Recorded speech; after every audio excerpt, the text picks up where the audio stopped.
Okay, folks. Welcome back to Cedar Craft. Um, Today, I wanted to play around with entities. So, entities are sort of the facts about your application data that are used when you're making authorization decisions. So here we're back in Cedar Pie, and we have a really simple setup. So we got, a single policy here that just says the user Alice is allowed to view the photo tree.jpg. And when this gets evaluated, when we call, the big is authorized function, we're also going to pass in the entities, which are information about, some view on your application data that gives metadata, attributes, sort of context about, what the policy is talking about. Okay, so to make that more concrete, we can actually look at what the entities are here. Now, in a full application, a real application, these would probably be computed by maybe a database query or pulled out in some other way. But here we're just going to write them directly. And it's really simple. To start off, we just got one user and we got one photo. So here we're saying, there's this user, Alice. Alice has no attributes and no parents. We haven't talked about the parents thing yet, but basically there's this entity hierarchy which allows you to represent things like groups, etc. We'll get to that later. Um, and we also have photos, right? So this is going to be like a resource. So you're going to say, look, there's this photo, uh, tree.jpg, and it also has no attributes or parents. Now, one thing we've written here is this check function, which takes a request, it pretty prints it, and then asks whether or not that request should be authorized given this set of entities, and prints the result. So let's run that and see what that looks like. So here we are, just the terminal. We're in our virtual environment, so everything's been included. And if we just run that, we say like, hey, is Alice allowed to view tree.jpg? Well, sure enough, she is. The decision is allow.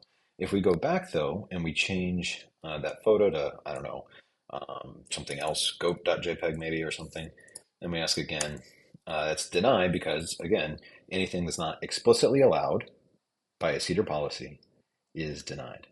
So that's not going to go through. But let's suppose that, we start to add more photos that we want to view. So maybe we, do have a photo of a goat and we'd like for Alice to be able to view it.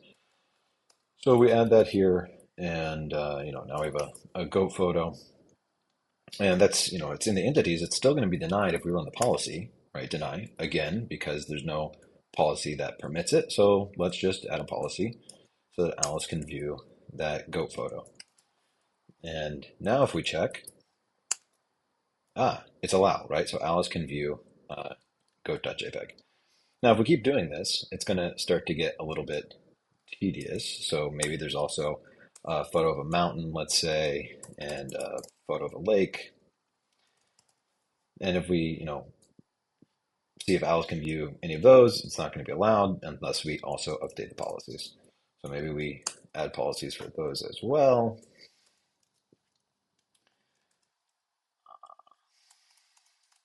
And now Alice can view any of these photos.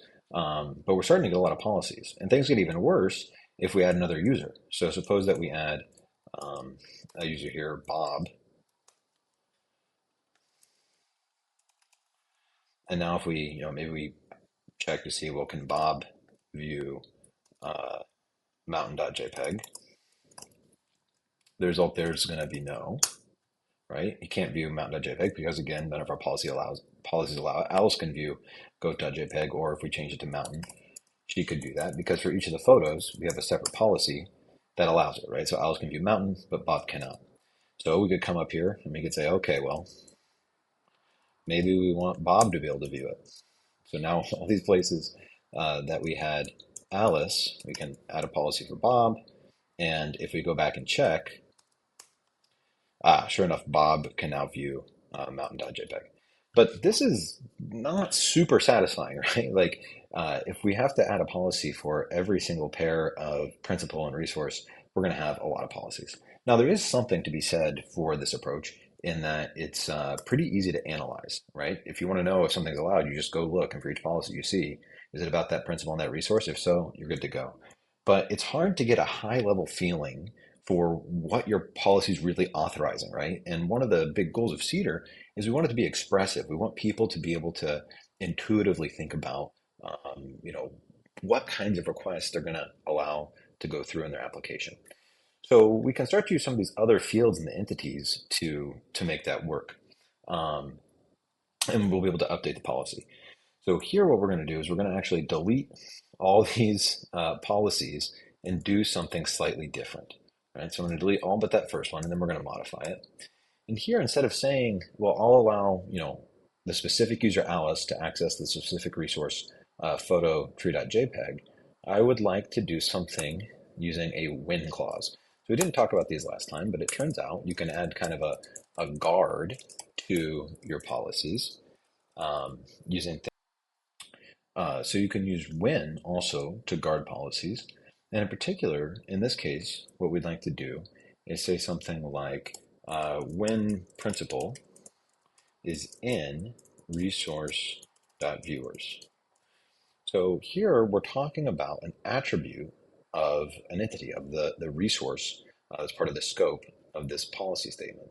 And right now we haven't added any viewers attributes to the resources. So if we go check our policies, they should all be denied right now, or no decision rather, right? It just doesn't work, right? This is not a well-formed request. So let's patch that up. And what we can do is for each of the photos, we can add a viewers attribute. So here we're going to say this is an expression, and we'll say, maybe Alice is a viewer for tree. And we got a quote viewers as well. And actually, you know what? We can just go through and drop this in on all of these. And now we're in a world where Alice can view any of our photos, but Bob does not yet have permission to view any. So let's just check a couple arbitrary ones. We got Alice still on mountain. Let's put Bob back on tree.jpg. And now let's try to evaluate it. Arbitrary variable is not supported. Okay, well now we are in adventure again. Let's see.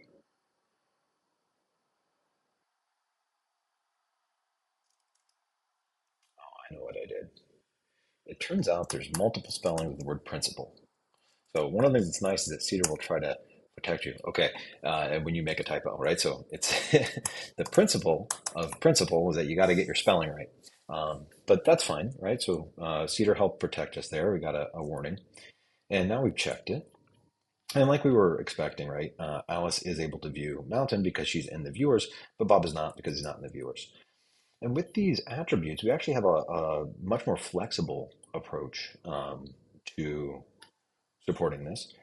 So, maybe we do want Bob to be able to view tree.jpg. So what we can do, instead of just having a single thing here, we can actually make this a set. And we could add Bob here as another viewer. And so now if we check, they're both allowed. But if we come back and we say, well, can Bob view mountain? The answer is no, right? He can't view mountain because Bob's not in the viewers. So in general, there's actually a lot that you can do by adding attributes and also using the entity hierarchy parents here in entities. And we'll talk more about that maybe next week. But just wanted to show, now we went from what did we have earlier? We had, two screenfuls or whatever of policies. Now I have one, and in fact, it's a lot easier to manage by just setting the data in your application the right way so that it's reflected in entities. There was one more thing I wanted to share with you real quick this week when I was playing around. You got to be very careful because here, viewers is a set of entities, right? This is a reference to the entity Alice. And that's why it's so important that we use this underscore underscore expert as the key so that we get the user Alice here.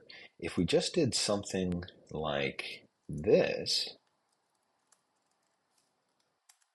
that might even still evaluate, but it's not going to do what we think it is. So this is tree. Let's go see, we expect Alice to be able to view tree.jpg.